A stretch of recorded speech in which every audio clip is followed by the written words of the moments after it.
Good evening friends, हम family law first Muslim law हम देखेंगे।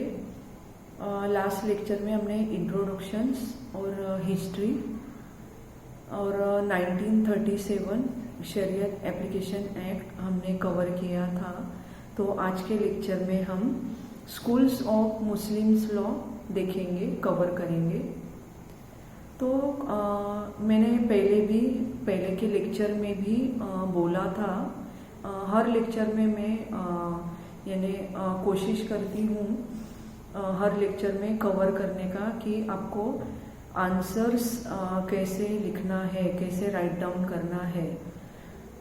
आपको लॉ सब्जेक्ट के कोई भी यानी लॉ रिलेटेड टॉपिक कवर करना है, वो ब्रॉड क्वेश्चन है या शॉर्ट क्वेश्चन है, 12 मार्क्स के लिए है या 5 मार्क्स के लिए या 20 मार्क्स के लिए, तो आपको यानी इंट्रोडक्शन से ही स्टार्ट करना है। डायरेक्ट मेन कंटेंट पर आपको आना नहीं है, आपको इंट्रोडक्शन से ही स्टार्ट करना है।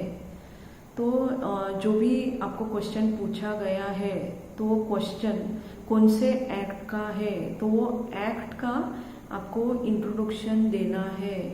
इंट्रोडक्शन के बाद आपको हिस्ट्री राइट डाउन करना है।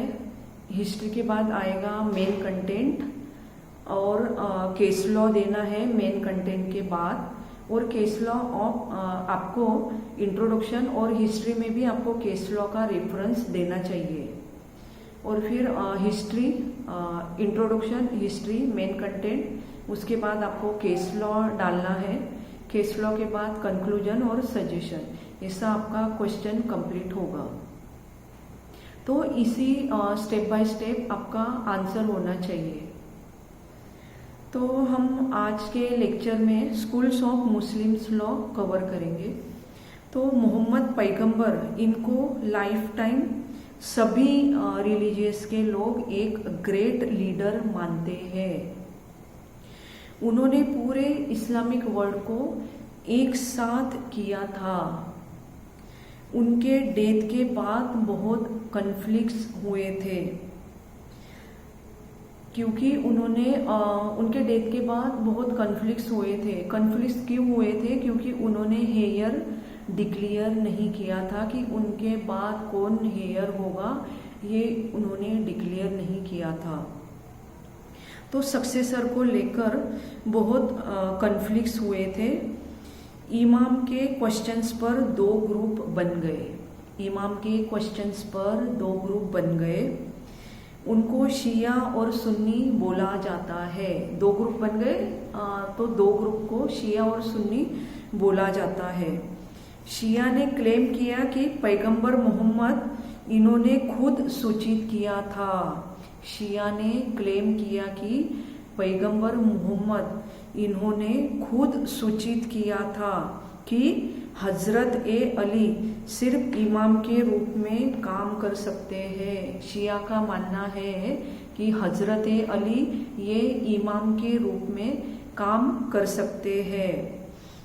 तो इसलिए दूसरे किसी और व्यक्ति को चूज करने का क्वेश्चन ही नहीं आता है। तो इस प्रकार शिया ने रिलीजियस लीडर जमात चूज करना ये एक्सेप्ट नहीं किया। जमात को चूज करना, जमात में से चूज करना, इलेक्शन करना, ये शिया को मंजूर नहीं था। उन्होंने ब्लड रिलेटेड प्रिंसिपल पर विश्वास रखा। शिया ने ब्लड रिलेटेड प्रिंसिपल पर विश्वास रखा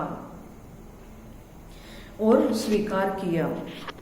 सुन्नी लोगों का कहना था कि मोहम्मद पैगंबर इन्होंने कोई भी लीडर कभी भी सूचित नहीं किया था, इसलिए अपॉइंट जमात करेगा।